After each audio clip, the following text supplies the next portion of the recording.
Did you know that every time musicians pick up their instruments, there are fireworks going off all over their brain? On the outside, they may look calm and focused, reading the music and making the precise and practiced movements required. But inside their brains, there's a party going on. How do we know this? Well, in the last few decades, neuroscientists have made enormous breakthroughs in understanding how our brains work by monitoring them in real time with instruments like fMRI and PET scanners. When people are hooked up to these machines, tasks such as reading or doing math problems each have corresponding areas of the brain where activity can be observed. But when researchers got the participants to listen to music, they saw fireworks. But when scientists turned from observing the brains of music listeners to those of musicians, the little backyard fireworks became a jubilee. It turns out that while listening to music engages the brain in some pretty interesting activities, playing music is the brain's equivalent of a full-body workout.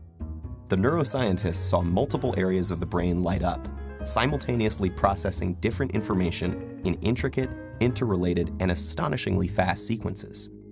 But what is it about making music that sets the brain alight? The research is still fairly new, but neuroscientists have a pretty good idea. Playing a musical instrument engages practically every area of the brain at once, especially the visual, auditory, and motor cortices. And as with any other workout, disciplined, structured practice in playing music strengthens those brain functions, allowing us to apply that strength to other activities. The most obvious difference between listening to music and playing it is that the latter requires fine motor skills, which are controlled in both hemispheres of the brain. It also combines the linguistic and mathematical precision in which the left hemisphere is more involved with the novel and creative content that the right excels in. For these reasons, playing music has been found to increase the volume and activity in the brain's corpus callosum, the bridge between the two hemispheres, allowing messages to get across the brain faster and through more diverse routes.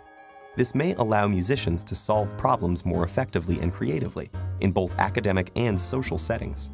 Because making music also involves crafting and understanding its emotional content and message, musicians often have higher levels of executive function, a category of interlinked tasks that includes planning, strategizing, and attention to detail, and requires simultaneous analysis of both cognitive and emotional aspects. This ability also has an impact on how our memory systems work.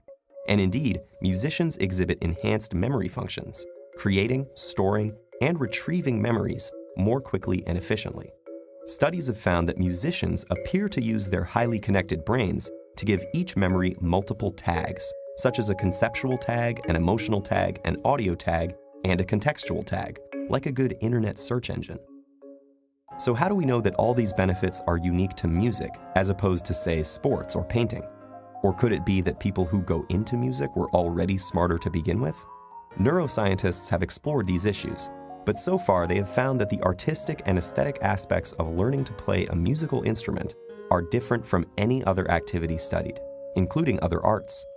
And several randomized studies of participants who showed the same levels of cognitive function and neural processing at the start found that those who were exposed to a period of music learning showed enhancement in multiple brain areas compared to the others.